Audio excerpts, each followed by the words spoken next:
Bonjour à tous, mon nom est François Letarte et bienvenue sur ma chaîne JDR D30, une chaîne consacrée aux jeux de rôle sur table puis de rôliste. J'ai envie de revenir sur quelque chose qui est arrivé dans la partie de RPGS hier, l'Arme des Dragons. Ouais, je voulais comme ouvrir un peu le sujet là-dessus.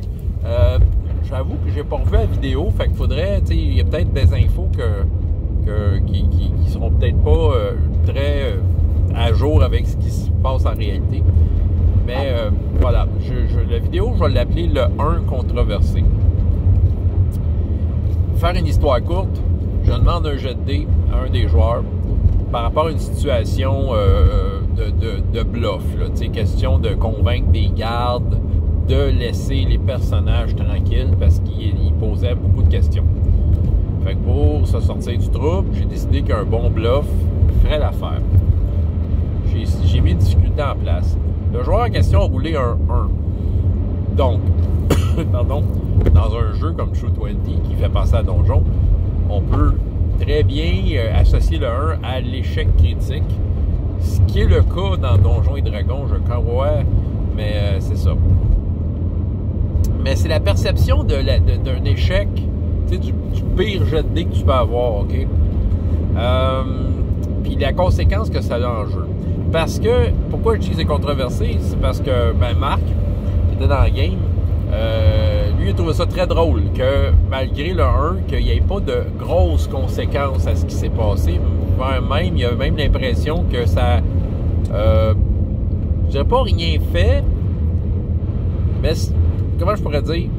On n'a pas senti que ça a eu une conséquence négative sur le groupe. Je dirais peut-être de mon côté, mon côté de ma job de MJ, j'ai peut-être pas été clair non plus sur les enjeux de ce jet de dés-là. Tu sais, j'essaye, je suis du genre à vouloir pas tant rouler de dés que ça, mais maintenant on s'en sort pas, faut rouler des dés.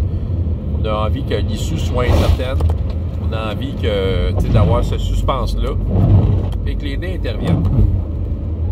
En tant que tel, faut juste comprendre peut-être la situation de base. C'est une gang de gardes, un peu des automates, c'est des homunculi qu'ils appellent, ben tu sais, les soldats quasi. Bon, c'est ça. Puis, ils font des patrouilles. Pour eux, c'est normal de faire des patrouilles dans ces régions-là. C'est normal de rencontrer toutes sortes de monde. OK? Le groupe de joueurs est composé, entre autres, d'un kobold. Puis dans cette région-là, des kobolds louches, il y en a plein. D'ailleurs, la scène précédant celle-là, ils ont eu une rencontre avec des kobolds qui essayaient de leur voler leur argent, puis les kobolds, évidemment, n'ont pas réussi. Mais c'est ça. Sauf que là, c'est ça. Tu sais, là, il y a... Les soldats demandent qu'est-ce qu'ils font là, puis tout ça.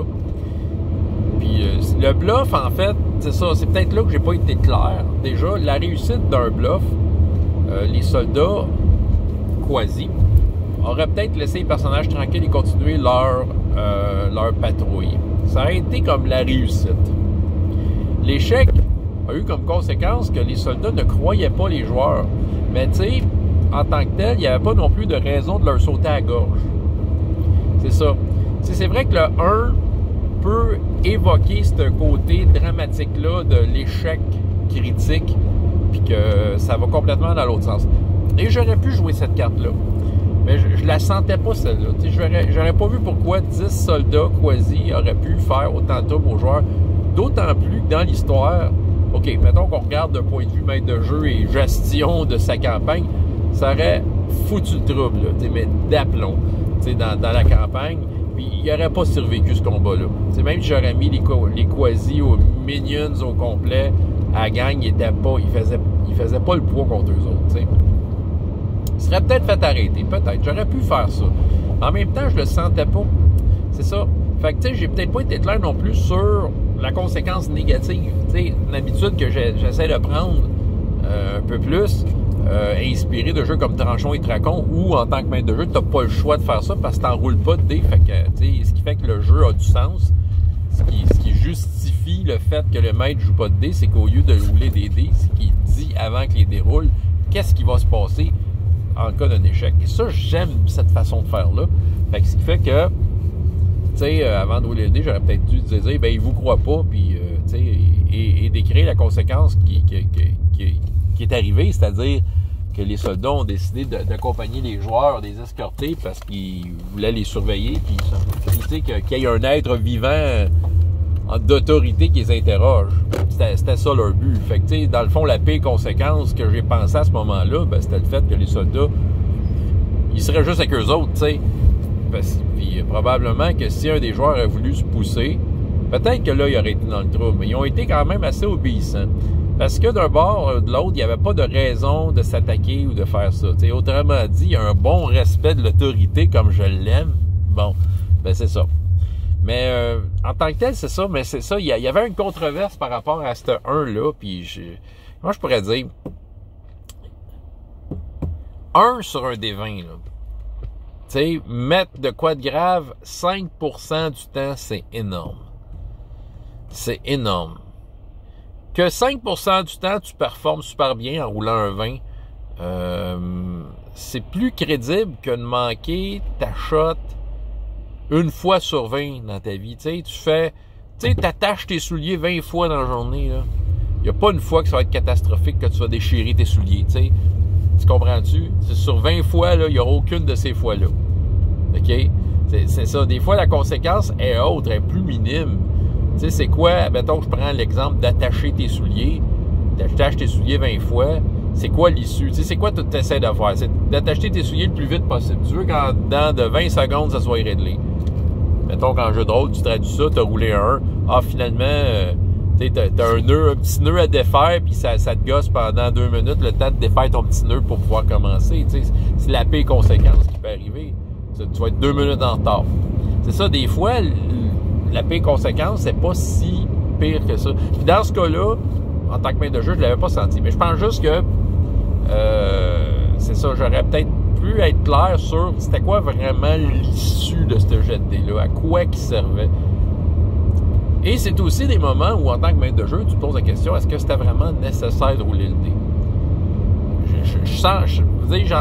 Je sens encore que oui pour cette situation-là. Parce que, tu sais, c'est des machines, les soldats, c'est des machines. T'sais, même si ça aurait été des vivants, mais le fait que ce soit des machines, tu sais, ça enlevait pas le fait que leur réaction pouvait être imprévisible. C'est ça. Mais pas extrême, c'est ça.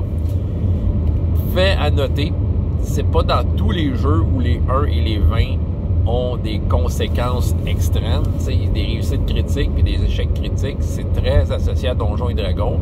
Plein de jeux ont repris le principe. Mais en tant que tel, True 20,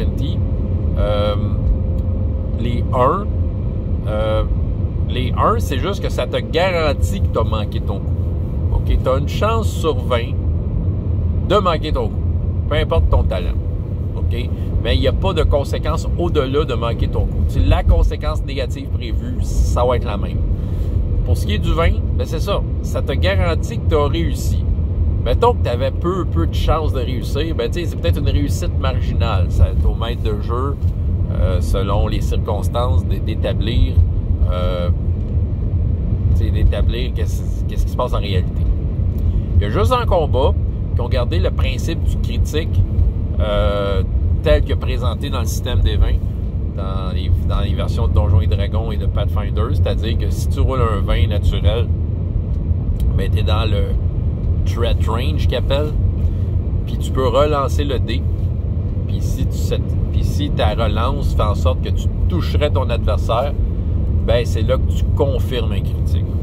Ça, c'est juste au cas où qu'il y en a qui ne connaissaient pas ce principe-là. Voilà, mais c'est ça, c'était mon exposé sur le 1 controversé. Fait que je ne sais pas si ça vous arrive des fois de faire rouler des dés et d'apercevoir que dans le fond, que tu réussisses, que tu réussisses pas, il n'y a pas une grosse différence, mais que malgré tout, tu filais pareil pour rouler le dé. T'sais.